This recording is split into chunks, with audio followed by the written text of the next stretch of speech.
Today we will discuss about the affecting factors of consumer behavior. There are four types of factors. First is economic factor, second is sociological factor, third is psychological factor, and fourth is personal factors. Today we will discuss about economic factors. First point is of economic factors is personal income. In case personal income is high, then we will purchase comfort goods, luxury goods. In case personal income is low, then we will satisfy our basic needs. Essential goods ही purchase करेंगे अगर in case हमारी personal income low है. अगर in case our personal income is high तो हम luxury goods purchase करेंगे, refrigerator, AC, bike. Next is family income. Family income means total income of all candidates in a family. कोई BSNL में job करता है, कोई टीचर है, कोई साइंटिस्ट है, कोई डॉक्टर है, सभी की जो टोटल इनकम होगी that will be the family income. In case family income, Rahul बेटे माइक ऑफ ऑफ करो. In case family income is high, then our purchasing capacity will be high, then our purchasing power will be high. In that case, we will purchase luxury goods, prestige goods. In case family income is low, we will purchase only essential goods. Next is discretionary income. What do you mean by discretionary income? After satisfying the basic needs, जो income हमारे पास बचती है, that is discretionary income. Discretionary income means income after satisfying the basic needs. Basic needs, food, clothes, shelter. Basic needs को satisfy करने के बाद जो income हमारे पास बचती है दैट कॉल्ड डिस्क्रेशनरी इनकम.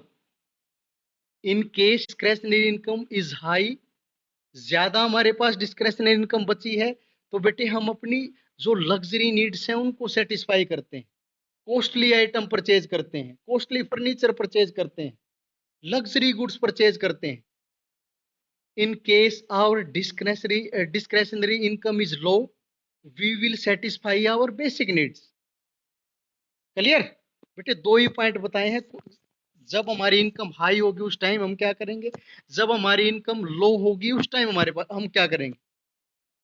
ये तो कॉमन सेंस है बेटे. पैसा हमारे पास ज्यादा है तो हम अपनी लग्जरी नीड्स को सेटिस्फाई करेंगे, पैसा हमारे पास कम है तो बेटे हम अपनी एसेंशियल नीड्स को सेटिस्फाई करेंगे. क्लियर है बेटे? Next is disposable income. Income after paying all taxes and debts, that called disposable income. कौन सी होती है बेटे disposable income? Disposable income, income after paying all taxes and debts. सभी टैक्स पे करने के बाद, सभी लेनदारियां पे करने के बाद जो इनकम हमारे पास बचती है दैट इज डिस्पोजेबल इनकम. हाँ बेटे, उधार जितनी भी लेनदारियां हैं बेटे, जितने भी टैक्सेस हैं, सभी पे करने के बाद जो इनकम हमारे पास बचेगी that will be the disposable income. Same बेटे, in case disposable income is high, we will satisfy our luxury needs, prestige needs. In case disposable income is low, we will satisfy our essential needs, basic needs.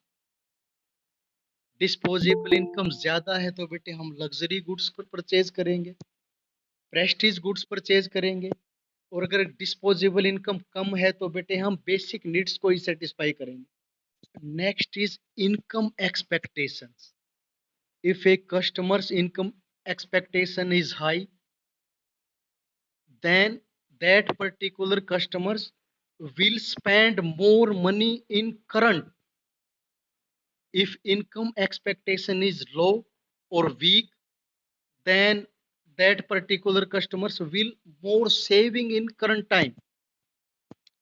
I mean to say income expectation का meaning है बेटे future में income की संभावनाएं कितनी है. what is the possibility of income in future?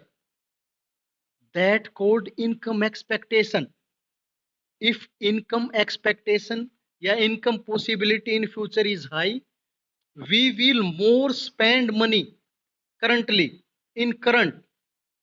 Or if in case in future income possibility in future is low, we will more saving in current time and we will spend less.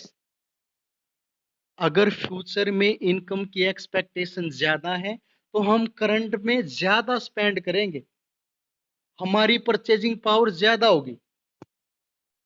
Income expectation like कोई आपकी जो insurance policies है वो mature होने वाली है, आपको पता है कि आपके कंप्लीट होने जा रहे हैं, नेक्स्ट मंथ आपके 10 साल की आपने पॉलिसी ली है वो कंप्लीट होने जा रही है, उसके बाद एक अमाउंट मेरे पास आएगा।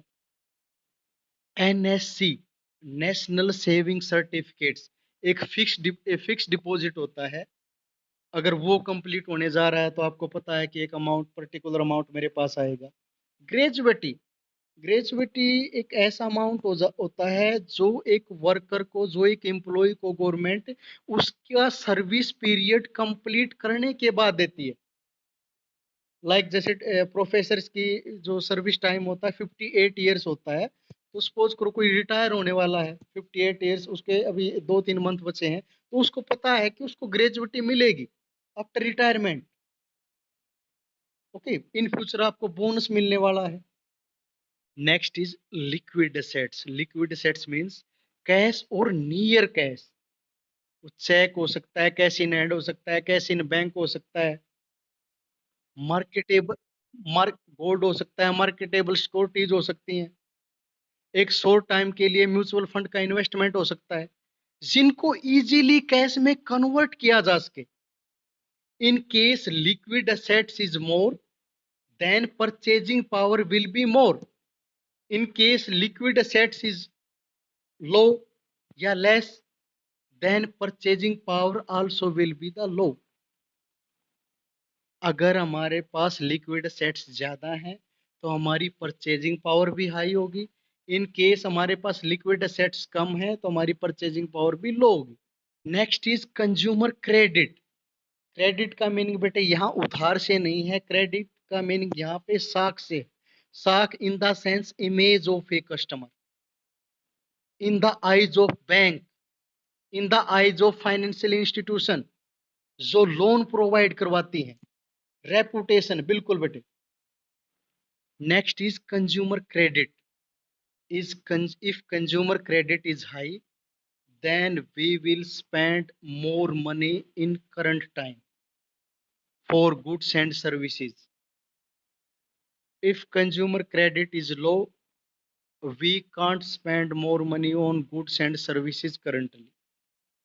कॉमन सेंस है बेटे, अगर कस्टमर्स की जो क्रेडिट है वो हाई है, साख ज्यादा है, तो बैंक उनको इजीली लोन प्रोवाइड करवा देगा।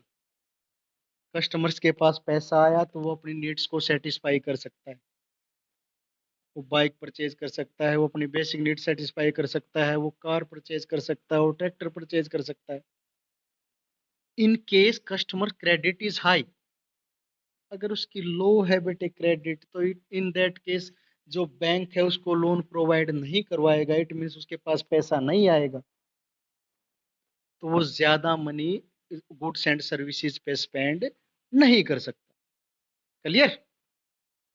Next is government policies. Government policies also impact consumer behaviour.